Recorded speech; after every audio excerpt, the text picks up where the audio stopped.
showing live, so that's a good thing. All right, good afternoon. Good afternoon. We're going to get started in about 1 minute, maybe two actually, just to give people some time to file in.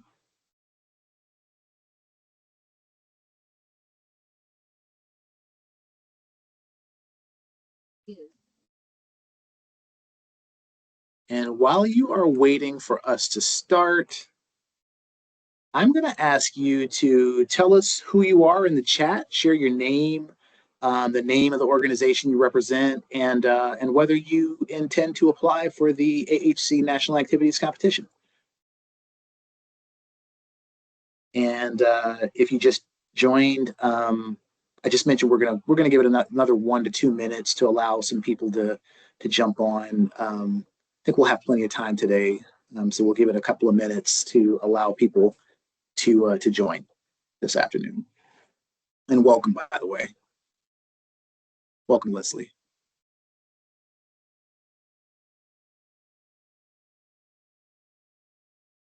All right, welcome, Lynn.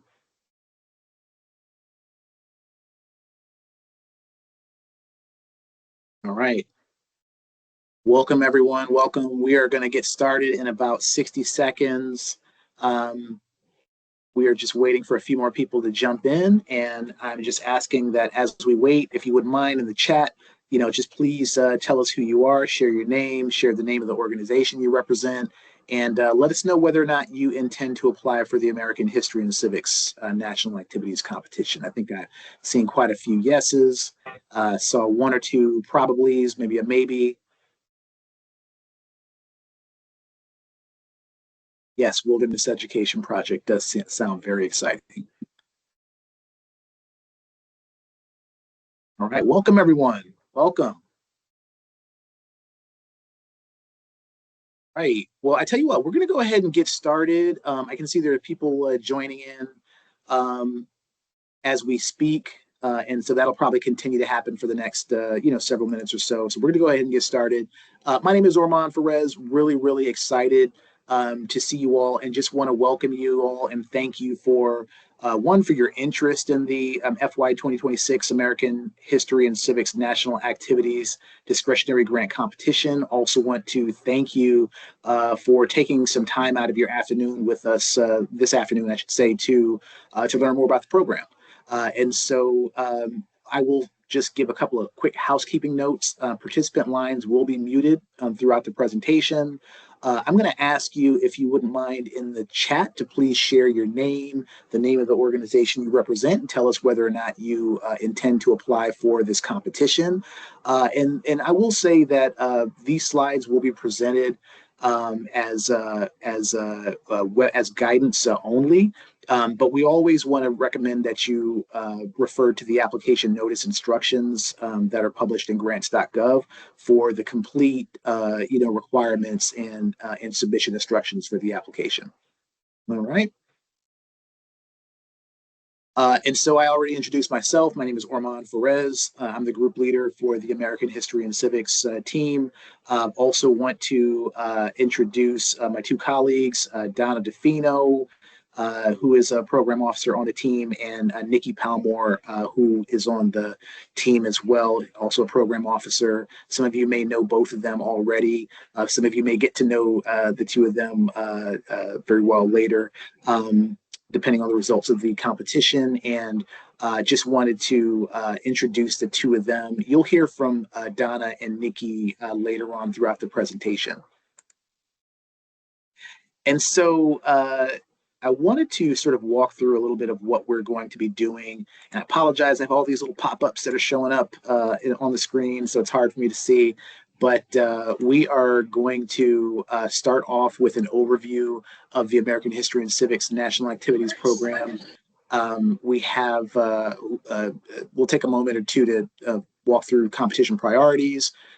We will walk through the parts and structure of the application itself. We'll talk a little bit about the selection criteria for the competition, and then we'll discuss a little bit about how the scoring process takes place. Talk really, really quickly about budgeting costs and some of the things that you want to think about with respect to budgeting, for your application. And then, of course, reporting and evidence requirements, followed by the process for submitting your application. And then we should have plenty of time left at the end for questions and answers. And so that's sort of the sequence of what we'll be walking through today. All right, so let's start off with the National Activities, American History and Civics National Activities Grant Program overview. And so the American History and Civics and National Activities Program is authorized under Section 2233 of ESEA. And essentially, the purpose of the program is to provide funding to promote new and existing evidence-based strategies to encourage innovative American history, civics, and government, geography instruction, learning strategies, and program development activities and programs. And so we'll talk throughout the day a little bit about what that means, how it shows up in the absolute priorities, how it shows up in the competitive preference priorities, and what you'll be addressing with respect to the selection criteria for the application. Institutions of higher education, nonprofit organizations, and for-profit organizations are eligible to apply for this grant. It is important to note that an organization, in order to be eligible for the grant, also has to be able to demonstrate that it has expertise in the development of evidence-based approaches with the potential to improve the quality of American history, civics, and government, or geography learning and teaching. And so it's not sufficient just to be an institution of higher education or a nonprofit or a for-profit organization. That organization will have to be able to demonstrate that it does have expertise in improving teaching and learning in the content areas that are specific to this program. We get this question a lot: are group applications allowed? And the answer to that is yes. Yes, we actually do really encourage group applications, or in some cases are called applications by consortium. And so we just want to make sure that you follow the procedures for group applications described in the CFR, in 34 CFR 75-127 through 129. And then we often get the question as well: are LEAs eligible to apply? And so the answer to that is no. LEAs are not eligible to apply as a lead applicant. But as I mentioned before, we are always encouraging applicants to group up and partner. And so LEAs are definitely encouraged to seek partnerships with eligible entity types such as IHGs, nonprofits, and for-profit organizations. So for this competition, there's approximately $19,800,000 available for new awards, give or take a little bit. And then we expect that we'll probably make around 10 new awards. The anticipated range of awards is approximately $500,000 to $1 million. And the project period is up to 36 months. And I will point out that, per statute, there is the possibility for a 2-year renewal, and that is at the discretion of the Secretary of Education. As far as the competition timeline is concerned, the application notice and instructions were published in grants.gov on May 26th, 2026. We're asking that you submit notices of intent to apply by June 15th, 2026. You all will get a copy of this slide deck. There's a link here for you to click and submit your name, the name of your organization, and a email address to declare your intent to apply for this competition. You'll also find that if you send an email to the OESE.American History and Civics @ed.gov mailbox, and it's also on the webpage, the competition webpage as well. So we have it in a number of different places. You can also, if you prefer, just send us a straight email, with that information as well, just declaring your notice of intent to apply. But either way, we're asking that you let us know by June 15th, 2026. It's really, really important for us to have a good sense of how many applications we can expect. It allows us to plan, for an efficient peer review, and make sure that we're able to meet our timeline of making all new awards by the end of September. And so the application deadline, as you all know by now, I'm sure, is July 13th, 2026. You'll hear us say it throughout the day or throughout the afternoon. Those applications must be received by July 13th, 2026 at 11:59 and 59 seconds. If it's July 14th, 2026 at 12 a.m. and 0 seconds, the application is late. And so if an application is late, we are unable to accept it. There's no getting around that. So we want to make sure that that application, comes anytime July 13th or earlier. But as soon as the clock strikes midnight on July 14th, we will not be able to accept your application. So make sure you get them in early. The tentative peer review period is July 27th to August 17th, 2026. And we expect, as I mentioned before, that we'd make awards by September 30th, 2026. Right. So I'm going to take a few minutes now and talk about the priorities for this competition, and then we'll move on and we'll start talking about the actual application itself. So really quickly, just an overview of the priorities. The FY26 American History and Civics National Activities Competition contains one absolute priority. Okay, really, really important that you understand that applicants must address the absolute priority, must clearly address the absolute priority. If the absolute priority is not clearly addressed, we will not be able to send it to, send it forward for panel reviews. So you want to make sure that that you're reading through the application notice instructions and you are clearly addressing the absolute priority of the application, which we'll talk about momentarily. And then keep in mind also that this competition contains two competitive preference priorities, which I will also mention. So the absolute priority for the competition is pretty specific to this program. It's basically called Innovative Instruction or Professional Development in American History and Civics and Government and Geography.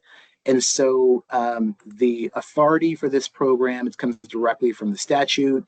And under this priority, the Department of Education will provide funding to projects that are designed to develop, implement, expand, evaluate, and disseminate for voluntary use innovative evidence-based approaches for professional development programs in American history, civics, and government and geography. And one of the questions that we will all often get in the American History and Civics at ed.gov mailbox is, whether it's required that it be a brand new program or whether it be a program that's already in existence. So if you look at sort of the bolded text there in the middle of that language, you'll see that there's the ability to develop a program, so creating something from scratch, or implementing something, maybe something that's been designed but hasn't been, executed on yet, expanding something, so, adding to an existing, initiative, evaluate, learning from, maybe a body of work that already exists, and disseminating, really sort of spreading, news and information about, something that's been done already. And so there's a lot of different options for prospective applicants to really sort of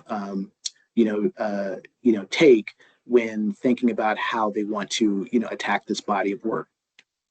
And so in order to meet this priority, a project must do a couple of things. First, it has to show potential to improve the quality of teaching and student achievement in American history, civics, and government or geography in elementary schools and secondary schools.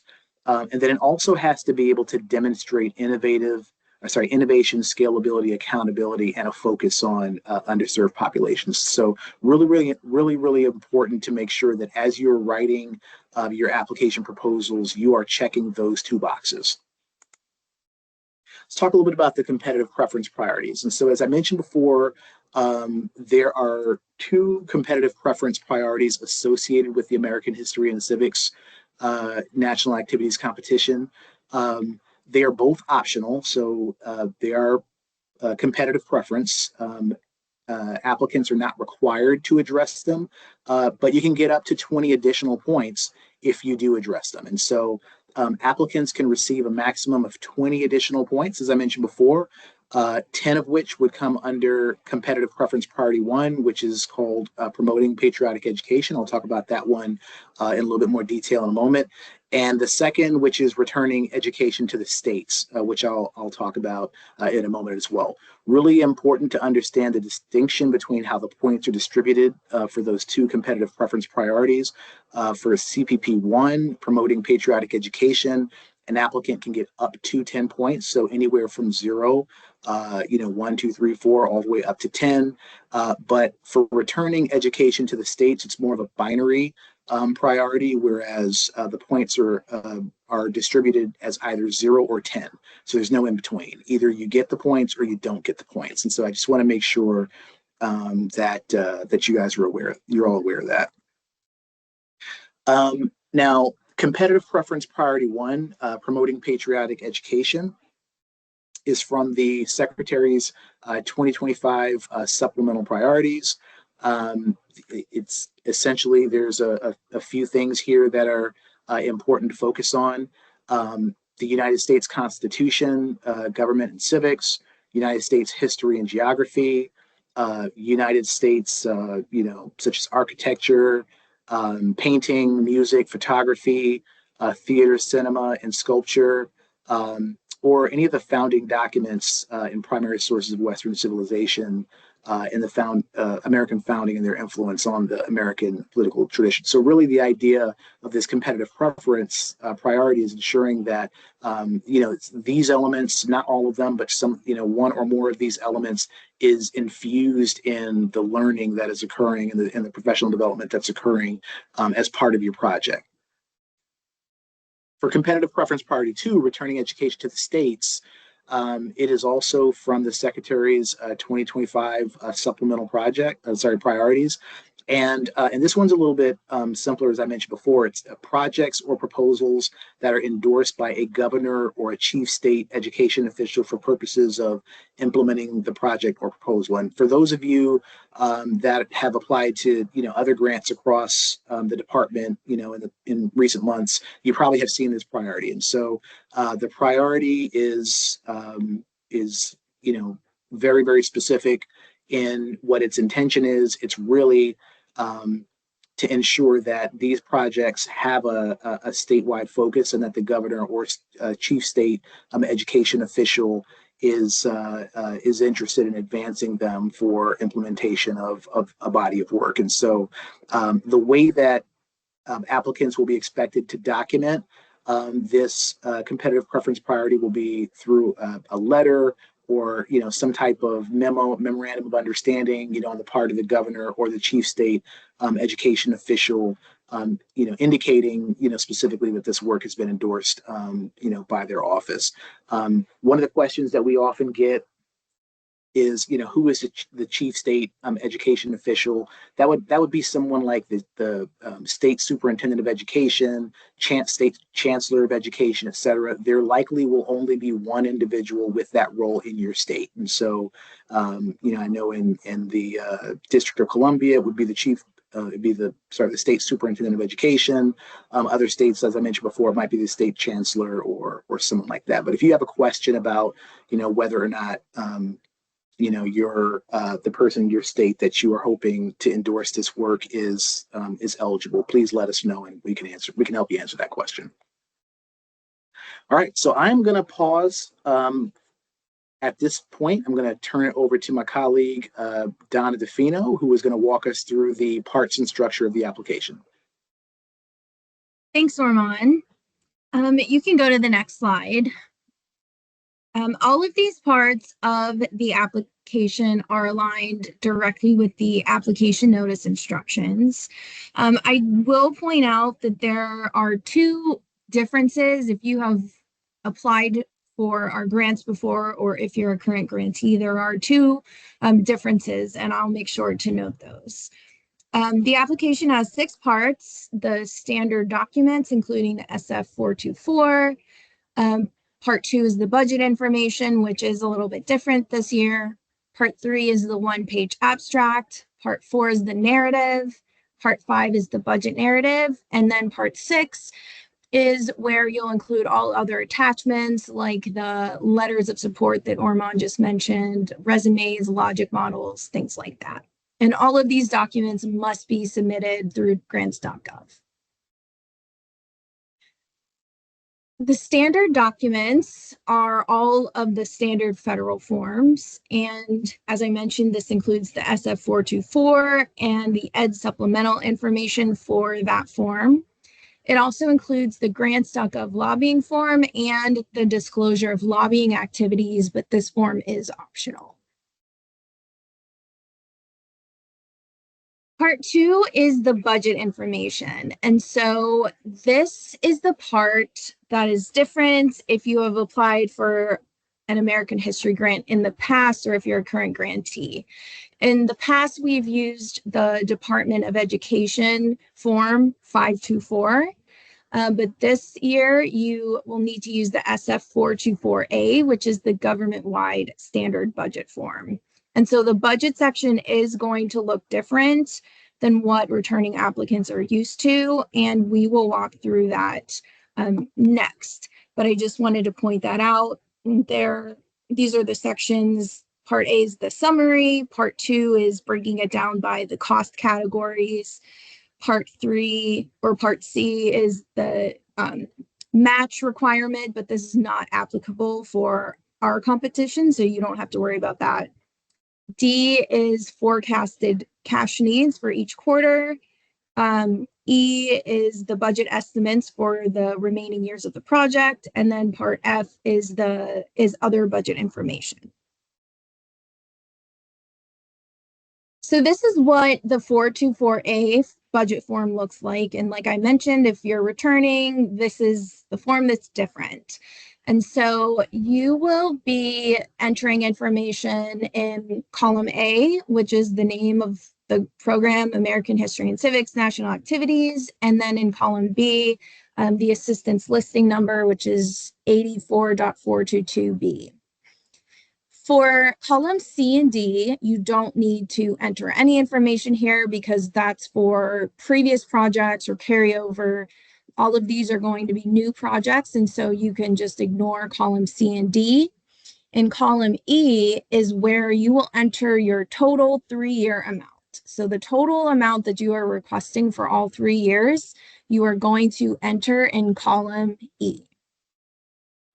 As I mentioned, there's no cost requirement, non-federal match requirement for this, and so you will leave column F blank, and then column G should total on its own. And so really on this first section for the summary, you're only entering information in columns A, B, and E.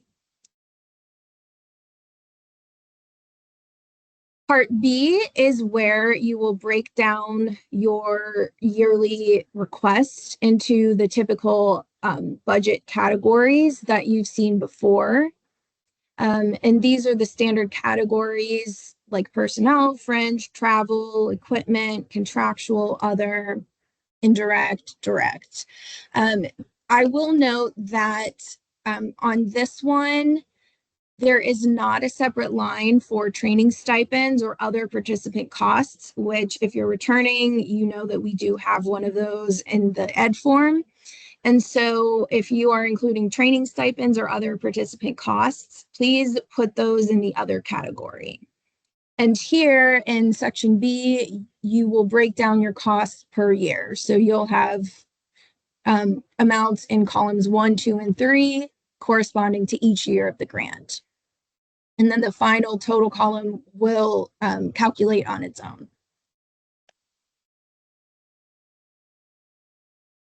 Part C, you can skip because there's no match requirement. So you don't have to worry about Part C at all. Part D is where you will enter your quarterly estimates for your drawdowns. So this doesn't have to be exact, but we do ask that you break down the year 1 amount by quarters. And so you will enter those 4 numbers and it will calculate automatically in the total column. You only have to enter the information in line 13 because as I mentioned, 14 is the match requirement, which is not relevant here. And then section E is where you will enter your information for years 2 and 3. So the wording is a little tricky because it says first future period, but technically the first future period is year 2. and the second future period is year 3. And finally, the last section captures additional budget notes, including the indirect cost rate, which we'll mention later, and any other needed clarifications. If you do need more assistance filling out this form, if you just Google directions for filling out the 424A, there's a PDF that comes up and it does walk you through every single step. But here we just wanted to give you an overview of what it's going to look like. Part 3 is the same. There are no changes here. We ask that you submit a 1-page abstract limited to 2,000 characters.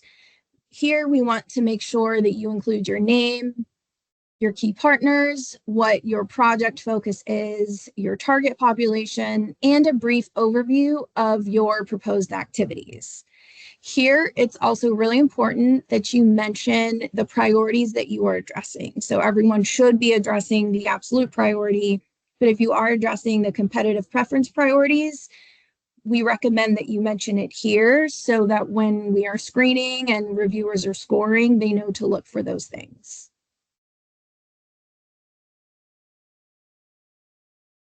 Part 4 is the project narrative, and this is where you will get into most of your detail about what your proposed project entails.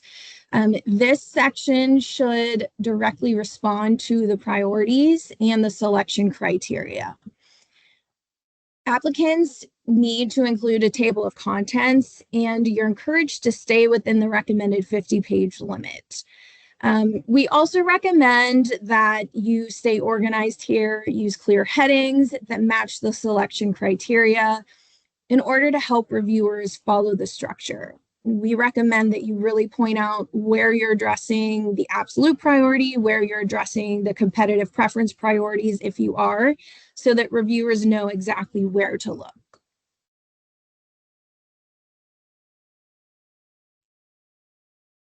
Part 5 is the budget narrative and itemized budget breakdown. And so this section is also a little different if you are a returning applicant. In the past, we have provided a budget narrative template for you to use, but this year we are not providing a template, so you can use whatever template you want to use. Feel free to use the one you have from the past, but that is not required. It is just required that you include a budget narrative that includes a justification of the breakdown of all of your funds in each category. And so we really encourage you to include as much detail here, especially when the staff is doing budget reviews, so that we know that all of the costs are reasonable, allocable, allowable. And so this would include the number of participants times the amount of stipends, or how many hotel rooms, how many like mileage for travel for staff. This would include how many books or materials for teachers, and how much each one is. We really look for as much detail as possible. Also, for personnel and fringe, a clear breakdown of the time, the percentage spent on the project times the salary. And so we really need you to be as detailed as possible here in your budget narrative. But again, we're not providing a template. You can use whatever template you feel best describes the breakdown of all of your costs.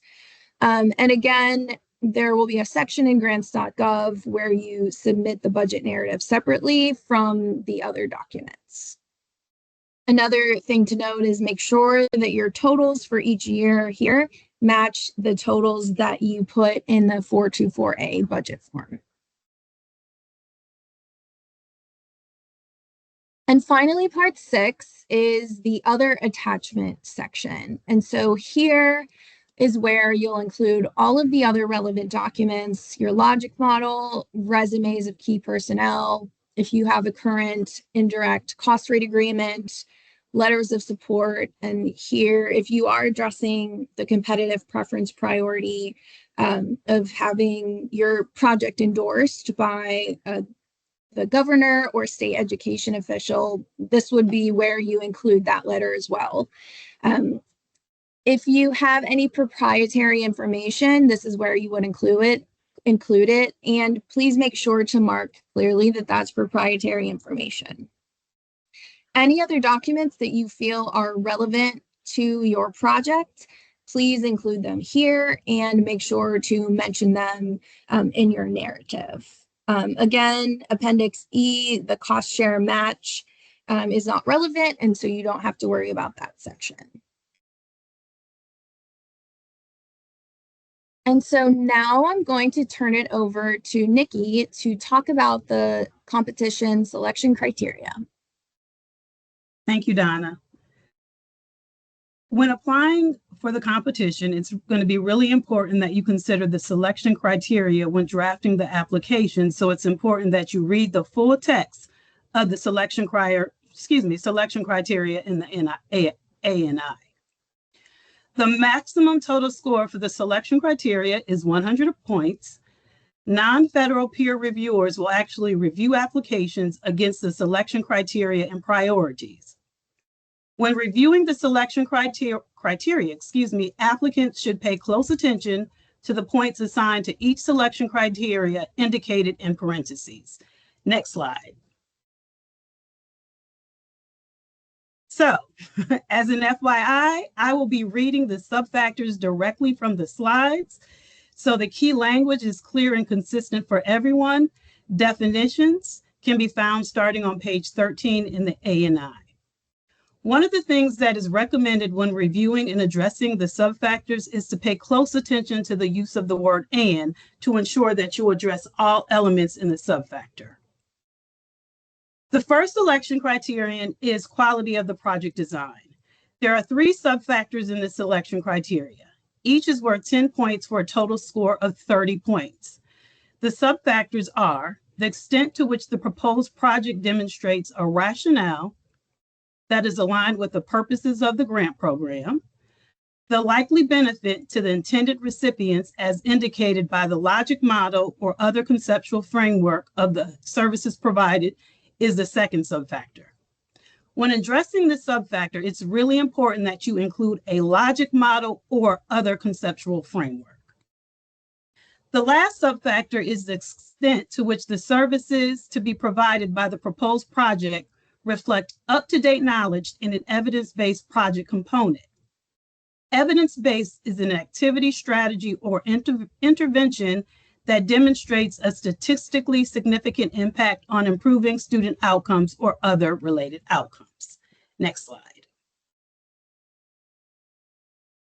So the second criterion is significance, which has 2 subfactors, each worth 5 points. Subfactor 1 is the importance or magnitude of the results or outcomes likely to be attained by the proposed project, especially contributions toward improving teaching practice and student learning and achievement. Once again, contributions toward 1, improving teaching practice, 2, student learning, and 3, achievement. The second factor is the likelihood that the services to be provided by the proposed project will lead to meaningful improvements in the achievement of students as measured against rigorous and relevant standards. Next slide. Quality of the management plan has 2 factors, each worth 10 points for a maximum score of 20 points.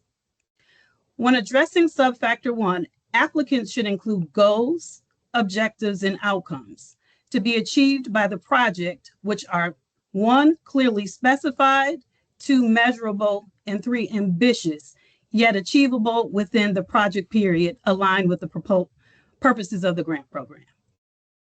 For subfactor 2, your application should include a management plan that describes how you will achieve project objectives and goals on time and within budget, which once again should include clearly defined responsibilities, timelines, and milestones for accomplishing tasks. Once again, keyword is looking for that word "and." The next subfactor, next slide, is adequacy of resources, which has 2 subfactors for a total of 20 points. For subfactor 1, you should describe the support for the project, including facilities, equipment, supplies, and other resources from the applicant or lead applicant organization. When addressing subfactor 2, you should ensure that costs are reasonable in relation to the number of persons to be served, the depth and intensity of services, and the anticipated results and benefits. Next slide.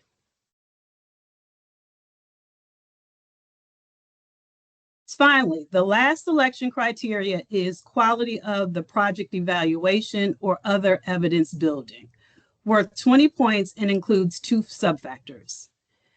Peer reviewers will review your response to determine the extent to which the methods of evaluation or other evidence building include the use of objective performance measures that are clearly related to the intended outcomes of the project and will produce quality data that are quantitative and qualitative. When addressing the second subfactor, you should show the extent to which the design for implementing and evaluating the proposed project will result in information to guide possible replication of project activities or strategies, including valid and reliable information about the effectiveness of the approach or strategies employed by the project. Next slide. Okay, now we're going to focus on application scoring. So as I shared, the total points that can be achieved for the selection criteria is 100 points. Your application can also receive up to 10 points for promoting patriotic education, that particular competitive preference priority, and 0 or 10 points for the returning education to the state CPP. The total maximum number of points an applicant can receive is 120 points. Next slide. So these are some key things to remember or keep in mind as peer reviewers review your applications. They will use a rubric to evaluate each subfactor, and these are the 4 ratings that will be used. The first one is going to be not addressed. That means that you didn't address the subfactor elements at all, which is why we strongly recommend that applicants pay attention to the word "and" when providing a response to subfactors. A limited rating means that all subfactor elements are included but doesn't provide sufficient discussion. So you can have all of the elements or address all of the elements in a subfactor, but if you don't provide sufficient information, you will receive a limited rating. Of course, an adequate rating will result in you receiving more than half of the points. So if a subfactor is worth 10 points, you might receive 7 points. An adequate rating means that the application provided sufficient information for all subfactor elements. Of course, what we all strive for is exceptional. That means that you address all subfactors at a high level. Next slide.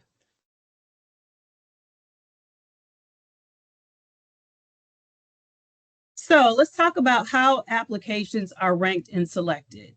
Each application will be reviewed and scored by a panel of 3 peer reviewers that have been trained and selected based on their knowledge and expertise and experience.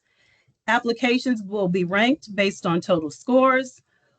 Awards will be made according to the applicant's place in the rank order list, amount of funds requested for top scoring applicants, and the amount of funding available for awards.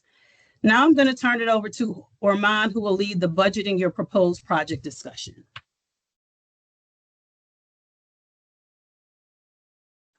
Thank you, Nikki.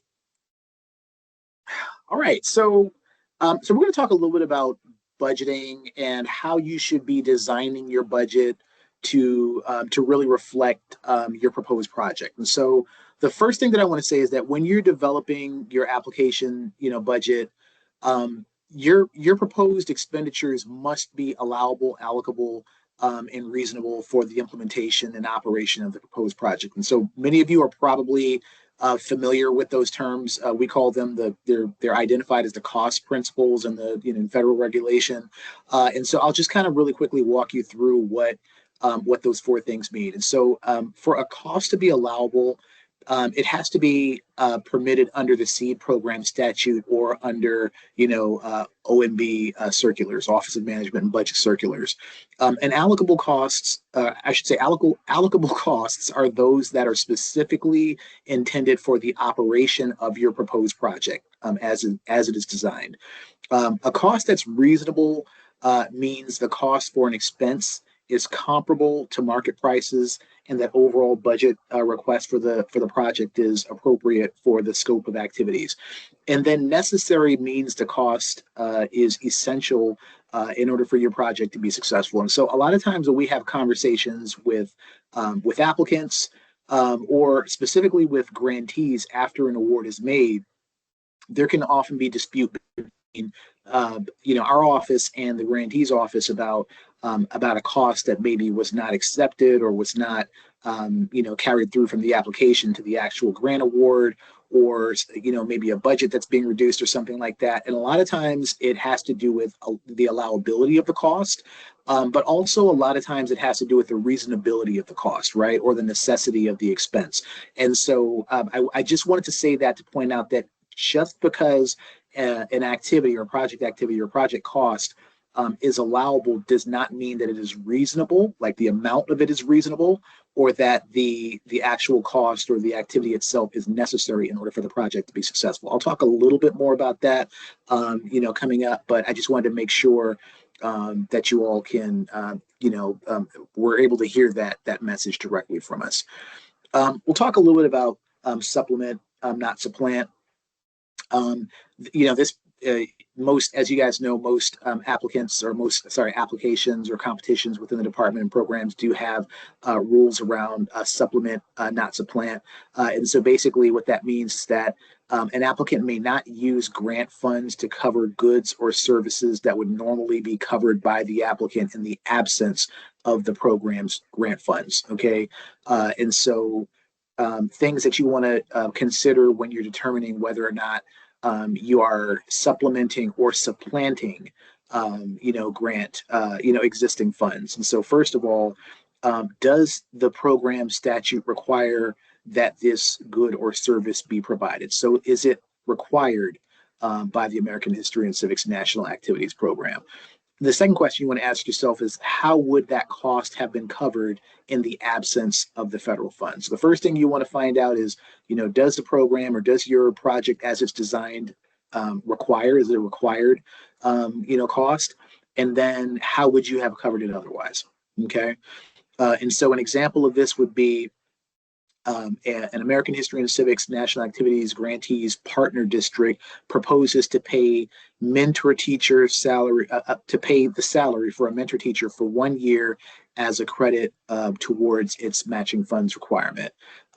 This would be supplanting, because if there were no American History and Civics National Activities grant funds, the district would still be responsible to pay that mentor teacher's salary.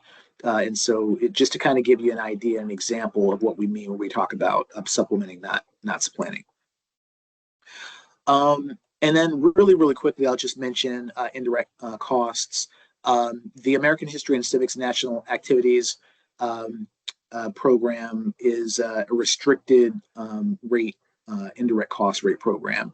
And so applicants must secure a negotiated training indirect cost rate, or applicants may default to the 8% training indirect cost rate. And so we get this question, we get a lot of questions about indirect costs. My office also oversees the Supporting Effective Educator Development Program. Many of you that I saw on this list also applied to, have applied to that as well. And I just wanted to point out, we got a lot of questions about indirect, cost rates there. And so that program also uses a restricted indirect cost rate. And so one of the questions that we get a lot is from institutions of higher education who generally don't have a negotiated indirect cost rate. And so the sort of answer that we've gotten from our indirect cost rate group here at the Department of Education is that for institutions of higher education specifically, that the cap on indirect costs in a restricted rate program would be 8%. So that's the maximum indirect cost rate that you would be able to request. And then of course, if you have a negotiated rate, then it would default to whatever that negotiated restricted rate is. But I just wanted to share those nuggets. What I will say though, is we do have some information, some links there on the screen and some citations that you can follow for more information about indirect costs. But probably your truest source of information for nuanced questions related to indirect costs is going to be the indirect cost rate group at ed.gov. And we'll provide that email address to you so that you can, forward, more nuanced questions that you have about indirect costs to them. But I did want to share that for an institution of higher education, it would be capped at 8%. And then for others, it'll be the negotiated restricted rate that you have in place. And then for subgrantees, this program does not allow grantees to award funds to subgrantees. To directly carry out project activities. Some of our other programs do allow that to occur, but this program does not. So I just want to make sure that, that is clear as well. Some additional tips for planning your budget and your budget narrative, right? And so we talked a little bit about cost being allowable, allocable, reasonable, and necessary. And so I wanted to take a moment to talk a little bit and provide some tips, for you when you're planning your budget and your budget narrative. And so a couple things here. When you're describing personnel, one of the most important things is that you're providing sufficient detail about the personnel that are going to be assigned to this project. You're identifying staff positions, FTE percentage, base salaries, etc. You won't have space in the 424, the SF-424 form to provide that information. But as Donna mentioned when she was sort of describing the budget and the budget narrative, you will have as much space as you need to provide in the budget narrative, because there isn't a specific template to provide us with sufficient detail to help us to understand your proposed personnel situation. So again, make sure that we have information about the staff positions, even if you don't know who the people are that will be assigned in those roles. Just making sure that we have the staff positions clearly identified, as well as the FTE percentage for every role, all the key personnel, and their base salaries as well. You want to make sure that your fringe costs are reasonable as well. And so here at the department, we generally regard approximately 30% of the total personnel as an appropriate amount for the total fringe. Okay, that's not to say that if your total fringe comes up to 35% or 37%, that it's automatically rejected. It's just to say that that's sort of our baseline. If we see fringe rates that are 40% or 45 or 50%, those are the types of things that will raise questions and that we'll start to examine a little bit more deeply. So just as a rule of thumb, we're giving you that 30% number as a sort of a baseline to sort of gauge your fringe costs against. Okay. We want you to make sure, and Donna mentioned this also, about itemizing travel costs, right? Like listing out the trips, including the number of travelers. She mentioned, hotel stays, the number of, nights at lodging, accurately, estimating the costs per traveler, because you want to make sure that those costs are appropriately, described as well. You want to make sure that you're budgeting for travel for the project director and up to 2 additional project staff to attend grant program convenings. We will do at least 1 meeting a year, often 2 meetings, 2 national meetings. The primary one will be our grantee summit that'll happen across all the programs within our division. Those of you that have had American History and Civics grants in recent years have participated in those conferences and knows what they're about. But we want to make sure that you are budgeting for those, okay? Because it's a little bit more of a difficult process once your budget is locked in. If you're looking to find funds and pulling from other project, approved project activities to find funds to attend those events. So we want to make sure that you're budgeting for those on the front end. And then you want to make sure that you're breaking down your stipend estimates to show the number of recipients, the cost per stipend, and the number of contact hours. And this again is a reasonability thing, right? If you have an 8-hour event or activity that pays teachers a $2,000 stipend, that's going to raise some red flags for us because we're essentially talking about maybe a $250 per hour, commitment. And that would not be reasonable. Generally, the hourly amount for a stipend should be in line with teacher salaries as to the extent possible. So that being the case, you just want to make sure that you are providing that breakdown so that we're able to see that. And as you're providing that breakdown, you want to make sure that the numbers that make up the stipend totals are reasonable as well.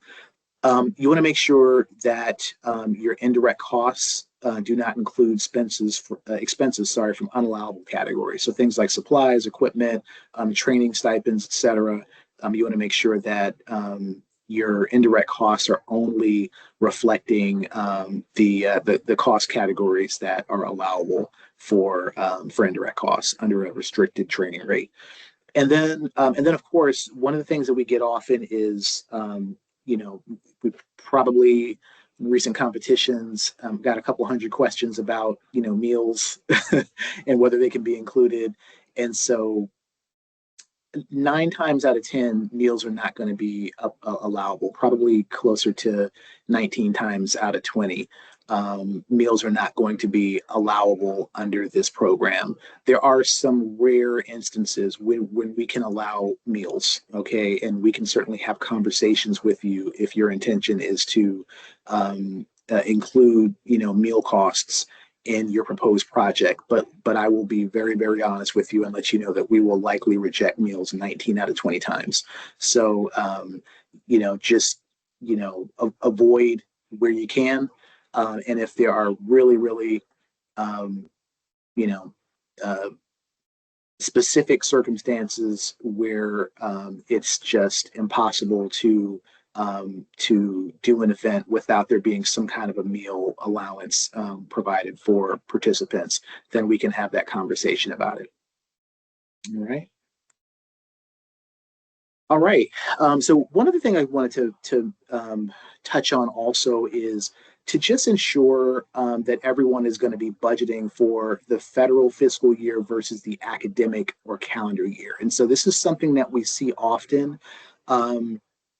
Federal funds are distributed and monitored on the fiscal year, which is a federal fiscal year, which is October 1 through September 30th. So, year one of the project, if you're awarded funds, will begin on October 1st, and it will end on October 1st of 2026, and it'll end on September 30th of 2027.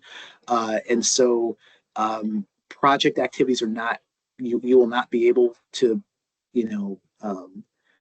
commence project activities prior to October 1. And so it's just really, really important to make sure that as you are designing your project, you're designing with that timeline in mind. And oftentimes what we see is that an applicant will propose project activities that start on August 30th, or sort of in line with the school year, with the school calendar year, or in line with the actual calendar year starting in January.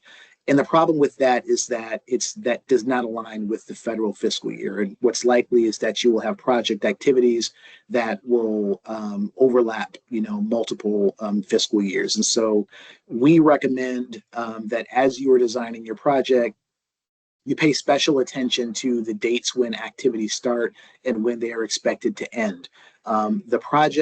These projects will end September 30th, 2029. That will be the last date for the project. So every project activity across the 3-year life of the grant must conclude by September 30th, 2029. We can't entertain conversations about extensions beyond September 30th, 2029.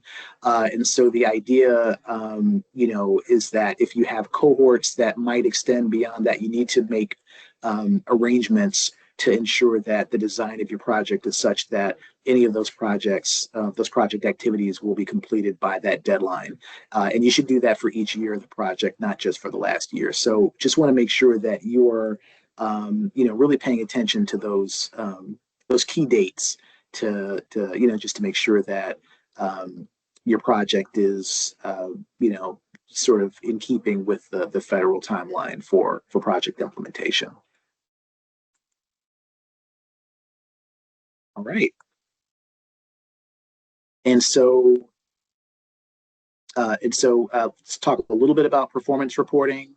And so successful applicants will be required to submit an interim performance report each year, as well as an annual performance report and a final performance report once the project is completed. And so these reports are really intended to convey the progress that a grantee is making towards accomplishing the goals and objectives of the project. And so the three reports are, as I mentioned before, the IPR, interim performance report, which happens at mid-year.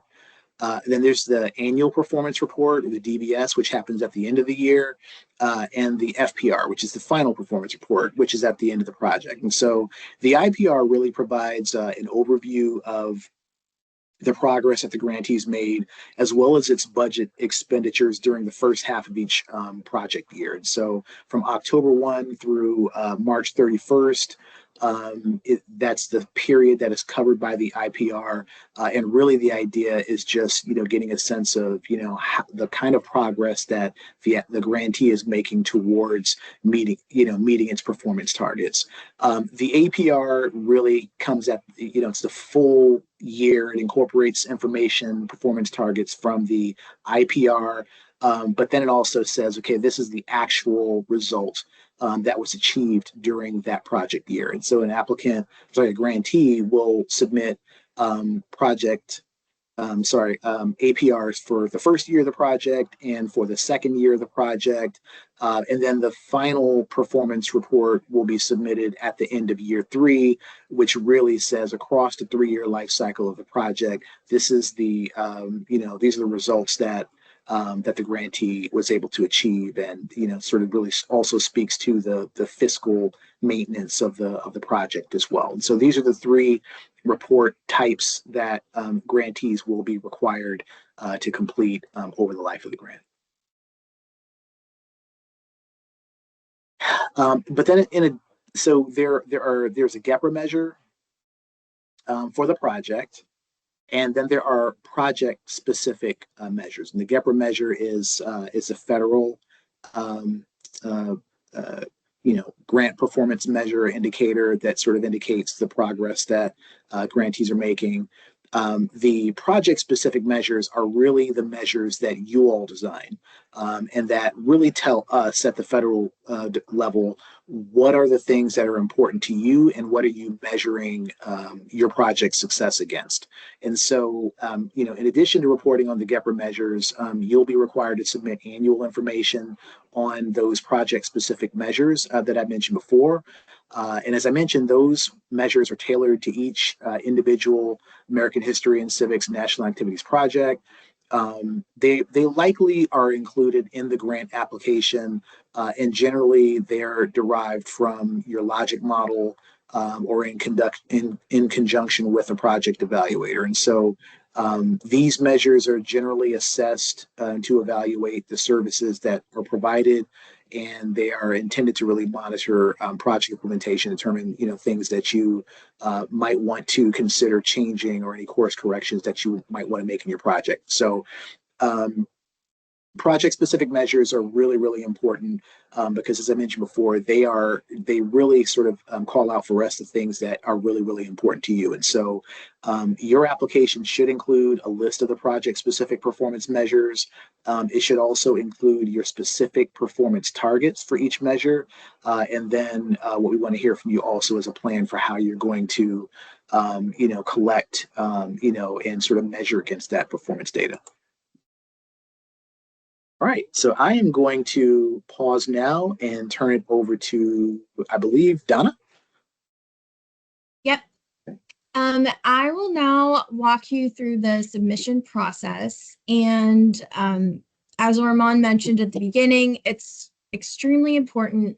We cannot accept late or incomplete applications. And so we really encourage you to give yourself several days before the deadline to complete all of the steps. All of your applications must be submitted electronically through grants.gov. And the deadline is 11:59 p.m. and 59 seconds on July 13th. If applicants submit at 12 o'clock or later, even due to system delays, we cannot accept the application. And so the official submission time is the grants.gov system timestamp. So again, we strongly recommend submitting your applications at least 48 hours early in case there are any system issues. To avoid common issues, like we said, we encourage you to start uploading early. Please follow all formatting requirements outlined in the common instructions for submitting applications. Most importantly, the application is not considered submitted until you receive the grants.gov validation email confirming that it passed all of the system checks. And so again, make sure you follow all the formatting, all of the sections of the forms that are required that we talked through earlier. You must upload those appropriately in each section, and look for the timestamp and the validation email saying that we successfully received your submission. Applicants must maintain an active SAM.gov registration. If you do encounter any technical problems with your submission, you need to contact the grants.gov help desk and keep the case number. For SAM.gov issues, you should contact the Federal Service Desk. And so those email addresses and phone numbers are listed here for you on this slide. Again, we strongly warn you not to wait until the final days to verify your registration, because there could be system delays, there could be other issues, and we want to make sure that you have enough time to take care of those issues with the help desks and get everything submitted in time.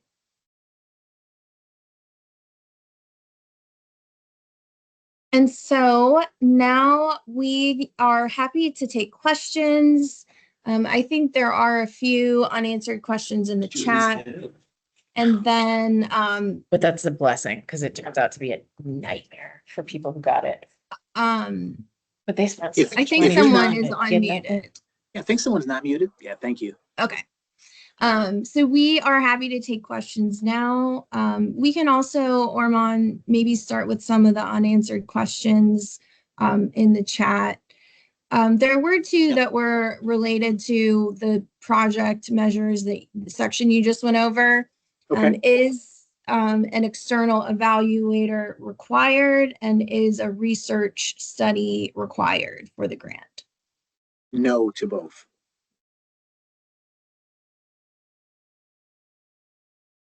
Let's see what else. I'm so sorry. This is Kristen Kanner at Inquire Ed. So there is no research study required for this grant. Just want to make sure I get When you say when you say a research study, can you describe what you mean? Well, I guess, can you elaborate on the abstract model that the grant is asking for? When you you mean the abstract form that you're required to fill out? Let me go back and reread. Get back to you. Sure. No, that's all right. So the abstract is really, as Donna described, it's like a one-page summary of your project that is required for it's helpful for the reviewers to have a brief summary of what it is that you're proposing to accomplish through your grant. So generally speaking, the abstract will identify the name and sort of eligibility classification of each applicant. It'll provide a list of any local education agencies or SEAs or others that may be partnering on the grant. It'll provide a brief summary statement of the project, and then of course identify whichever absolute priorities or competitive preference priorities are being addressed as well. So but there isn't like a requirement under this program for a research study. There's not a requirement for an external evaluator. I know that many applicants will, or many grantees do use external evaluators to to collect data and analyze data related to their project implementation, but that's not required. It's not a required element of the project. Thank you. You're very welcome. Any other questions? Donna or Nikki? There's a question about estimating costs for travel in future years. Is there an appropriate inflation percentage we can use to fairly estimate costs for future years? Yeah, generally, I think, and I'm not an expert on this, so we can get clarification. Just from my experience, I've seen that number to usually be around 3%. But we can try to get clarity on that.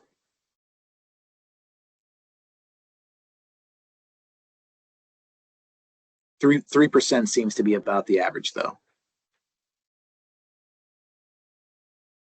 Well, there was a question about seeing abstracts or summaries of previously awarded projects, and those would be on our website, correct? yes, I think I know we did not put up abstracts from the 2025 competition, but you should be able to find abstracts from the 2023 competition. There's a question about what are priorities around technology.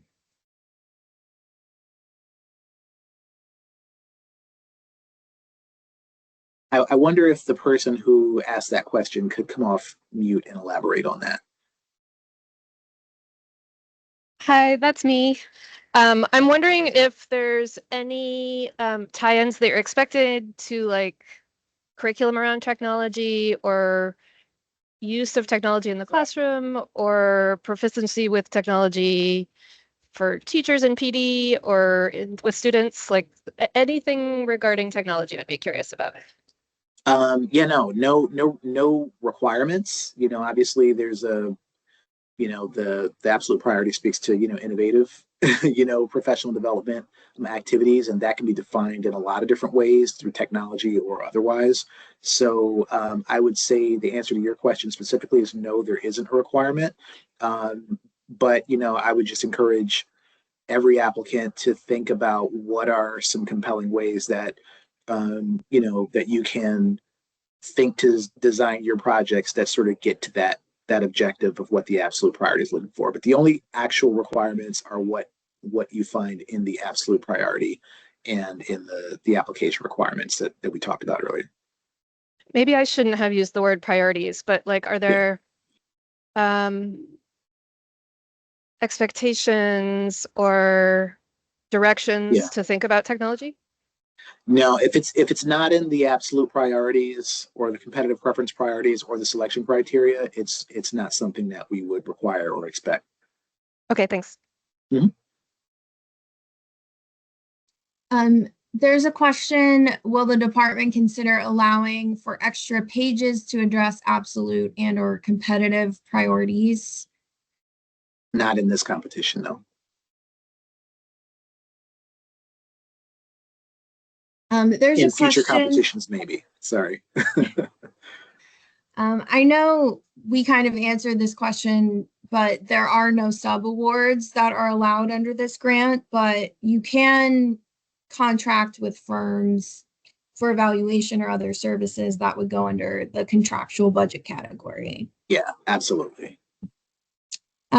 There's been a question about what constitutes a group application. I think we've answered this several times, but if you go to the links or the CFR regulations, it's a very detailed explanation for what does and does not constitute a group and all of the directions for that. So the link and the answers have been posted for that a few times. Correct.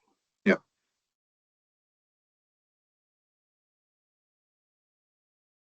Yeah, I would even just add to that, to Donna's point, if you have, like, once you've gone through the CFR and have some questions about whether or not the group that you are proposing would meet those requirements, then feel free to reach out and we'll be happy to, answer a question or two about that. But yeah, the first step would be to go in and check out the CFR regs and make sure that what you're thinking of matches what they're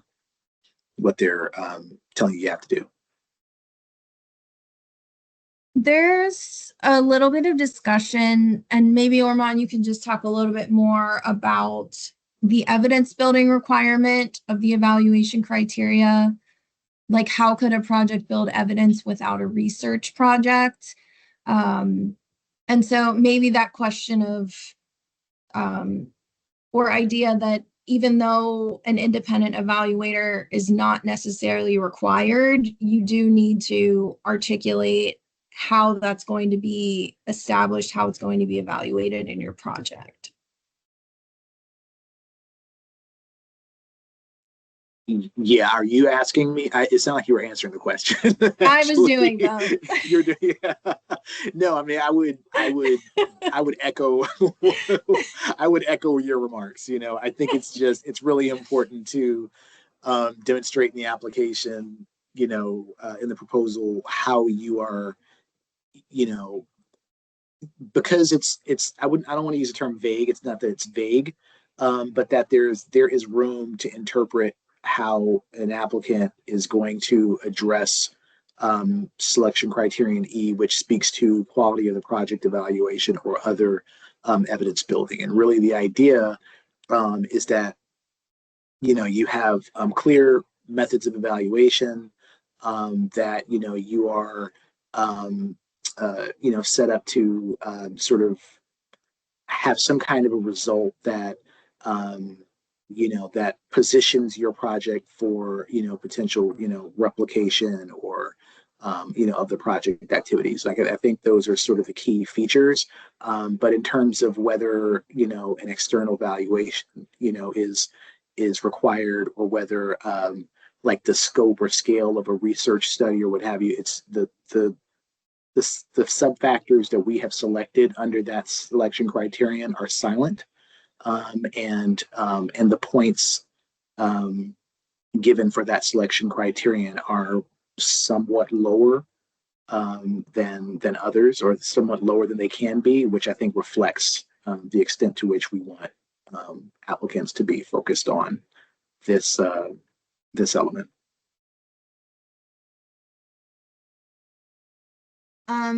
There are two questions. One, can you clarify the role of the Department of Labor in this program? And if the proposed activities mostly target increasing educator capabilities, in what ways will be required to measure downstream changes in their student scores? Okay. So I'm going to answer the first part of that, and then I might ask you, Donna, to repeat the second part of that question. Yes, there's not a lot that I can say about the first part of it. I'll just say that, many of you have, seen the headlines and maybe received correspondence about the transition of certain Department of Education offices to other agencies. The offices within the Office of Elementary or departments within the Office of Elementary and Secondary Education were slated to move to the Department of Labor. That's as much as I can say. Yeah, that's kind of all I can say about that. What's the second part of that question, Donna? Maybe that person could explain if the proposed activities mostly target increasing educator capabilities, in what ways will be required to measure downstream changes in their student scores? Do you want to come off mute? Yeah, sure. Thank you for taking Thanks. my question. No worries. Basically, it makes the solicitation makes it clear that we need to change students' achievement, but one of the ways that we might do that, indeed, probably the most likely way, is by working with teachers and increasing their capacity. So my question is, do we need to try to get into their classrooms to measure their students' changes, even though the intervention we're doing is at the teacher level? See what I mean? Mm-hmm. Yeah, I can't. That's an answer. That's a question I can't really answer for you, to be honest. But so I don't know, Nikki, if you were saying yes to that question or another question. I saw something in the chat. Okay, got you. Go ahead. Sorry. Oh. Hi, this is Venetia. Is Nikki okay. going to jump in? No, I don't think so. Or okay. I was so responding to a question in chat. Sorry. Oh, gotcha. Okay. So hi, I'm the division director. I just wanted to jump in and respond to this question, particularly both part A and part B.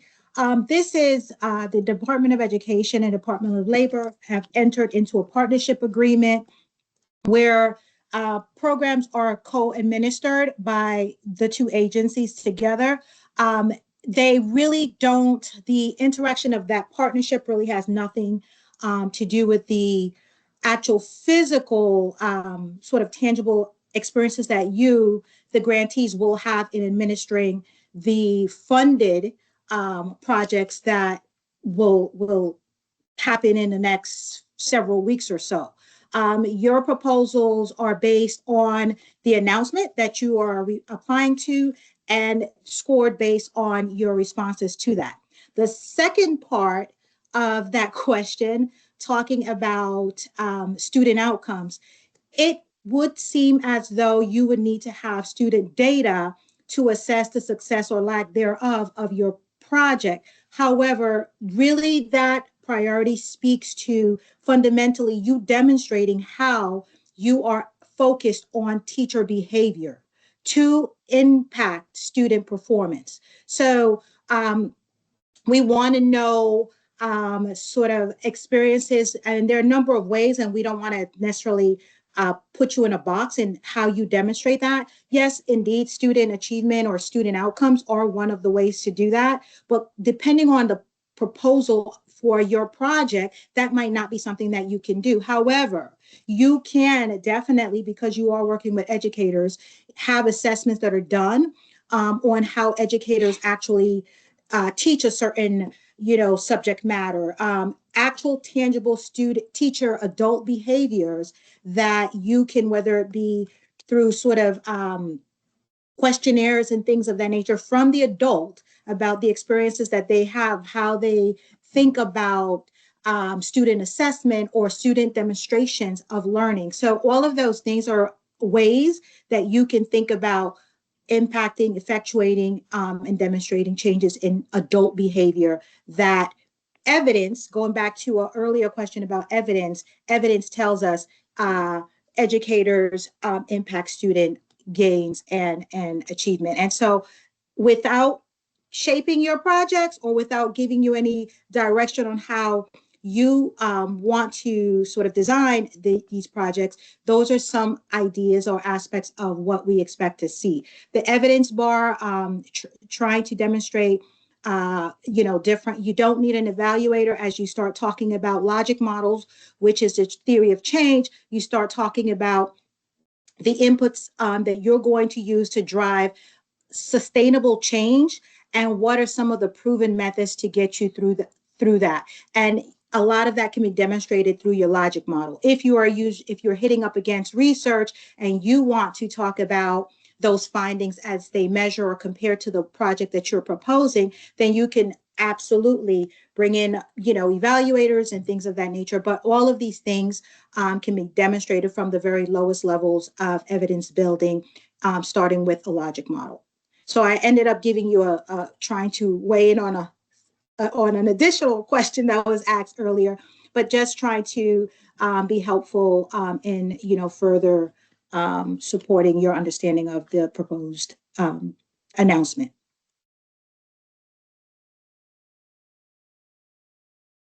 Thank you, Venetia.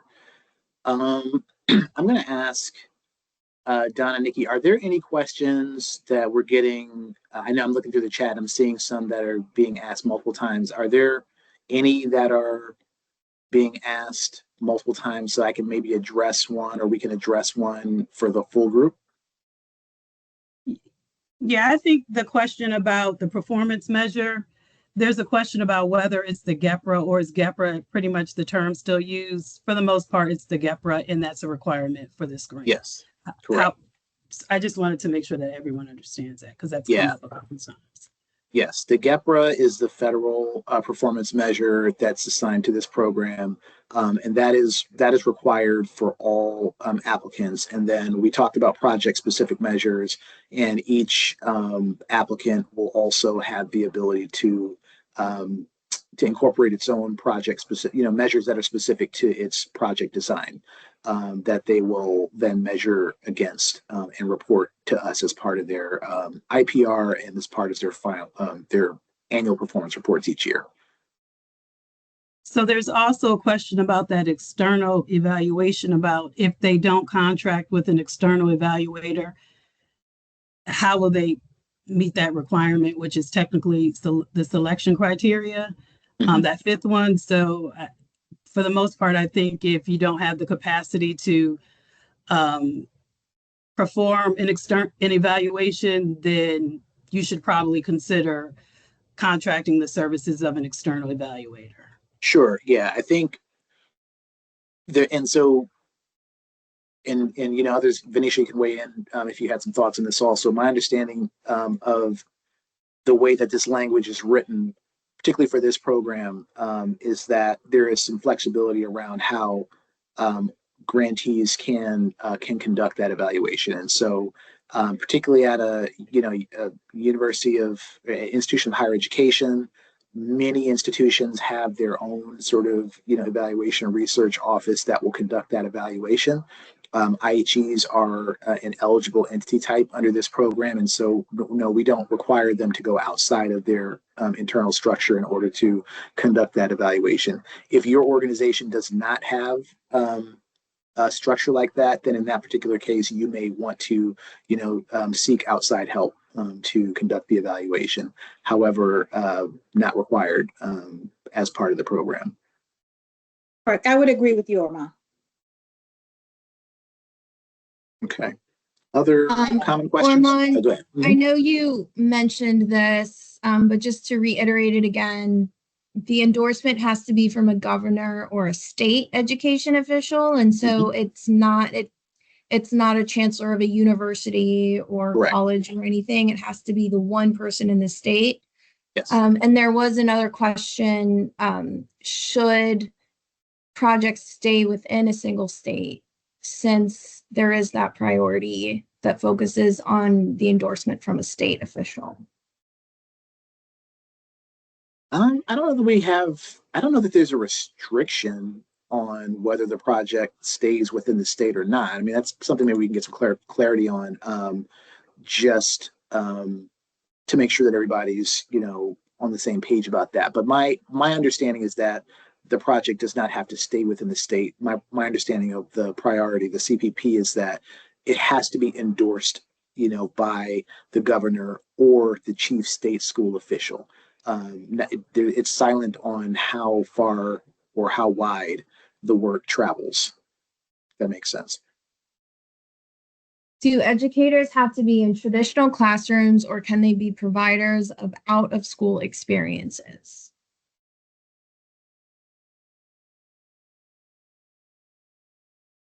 Can I get an example of out of school? I mean, I think I know what you mean by that, but maybe can the person who asked that question just elaborate on what you mean by out of school experiences providers?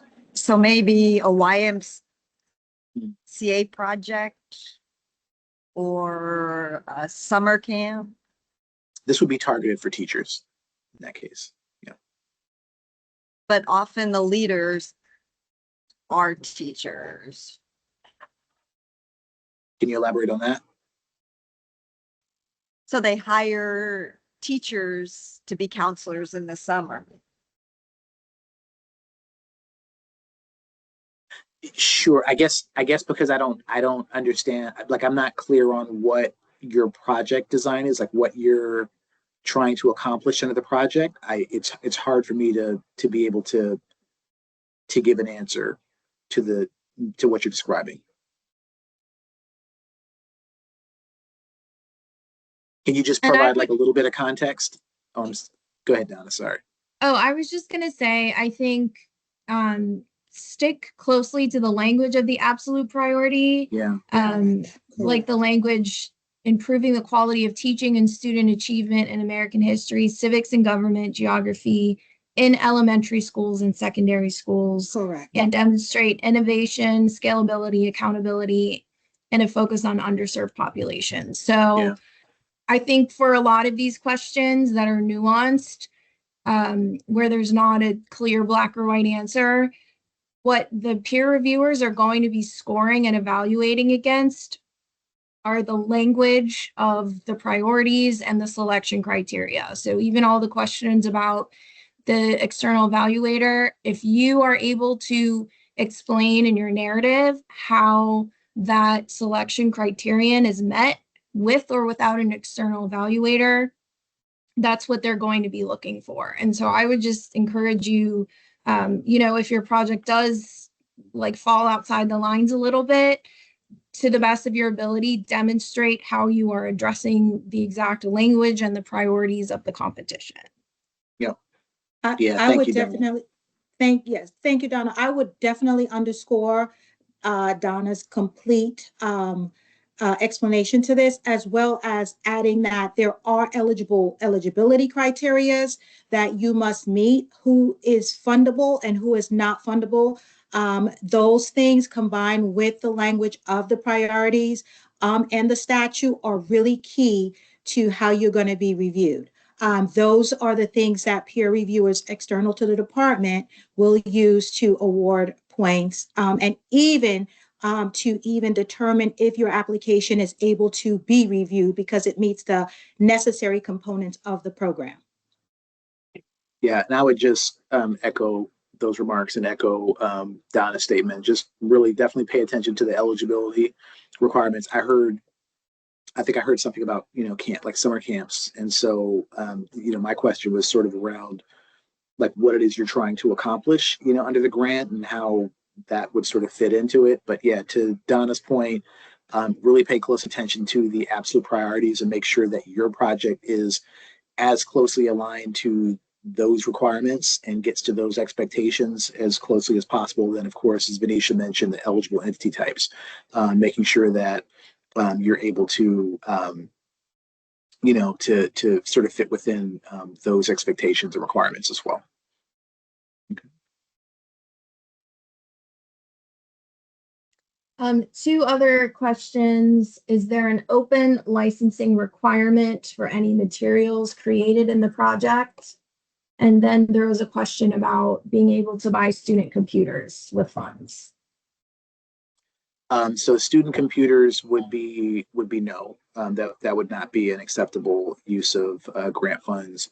For the first part of it, I think, was open licensing, and we can follow up on that question for you. I'm like 99.9% certain that there is an open license requirement for any activities that are produced, but we will follow up with you in the frequent. We'll compile a list of these questions and we'll provide them on the website, and so we'll make sure we include an answer to that there. Another clarification for the endorsement. Yes, you do need to ask the governor or the chief education person for your state for an endorsement for the project. Yes. And that letter would be included. And again, that's not a required priority, but it is an additional 10 points on your score if you do have that endorsement. Yes, that's correct.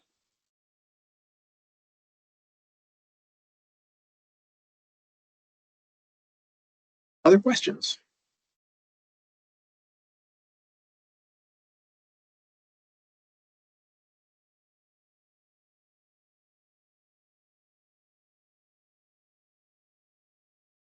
Any other questions?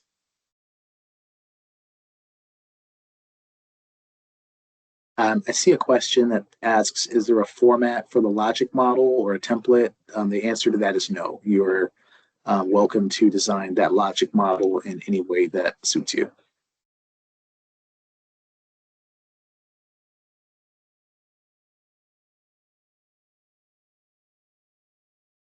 There's one more question about the indirect cost rate. 8%.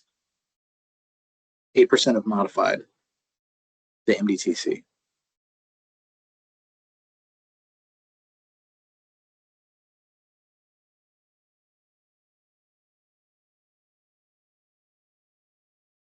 You're welcome. All right. Let's give it another minute, see if there are any other questions. And if not, we will close out a little bit early.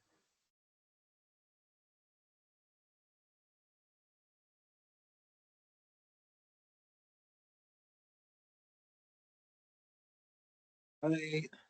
It's like a lot of thank yous. So I'm going to turn it over to Nikki to close us out. Okay, thank you for joining us today. Just as some friendly reminders, the intent to apply form is due by June 15, 2026. The application closes on July 13th, 2026 at 11:59 p.m. Eastern Standard Time. When you get the copy of the slides, you'll have access to the links to visit the competition webpage, as well as to download the application page at grants.gov. If you need any assistance with using grants.gov, the help desk number is 1-800-519-4726. I hate to say this, but late applications will not be reviewed. Thank you, Nikki. Thank you, guys. Thank you for joining. And I'll just add really, really quickly at the end, if you have sent an email to oesc.americanhistoryandcivics@ed.gov at any point in time over the last couple of weeks, you would have received an auto reply that has lots and lots of information, also links as well. So you have access to that. As I mentioned before, we will take the questions from this webinar, and we'll compile them and get answers up on the website as quickly as possible.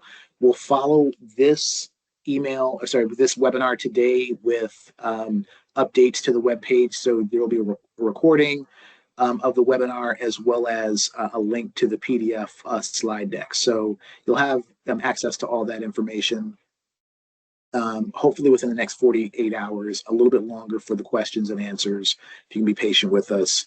But it's really been my pleasure. I can speak on behalf of the team. It's been a pleasure to meet with you all this afternoon, and we just want to wish you all the best of luck in submitting your application. And if you have questions, please do feel free to reach out, and we'll be happy to get you answers.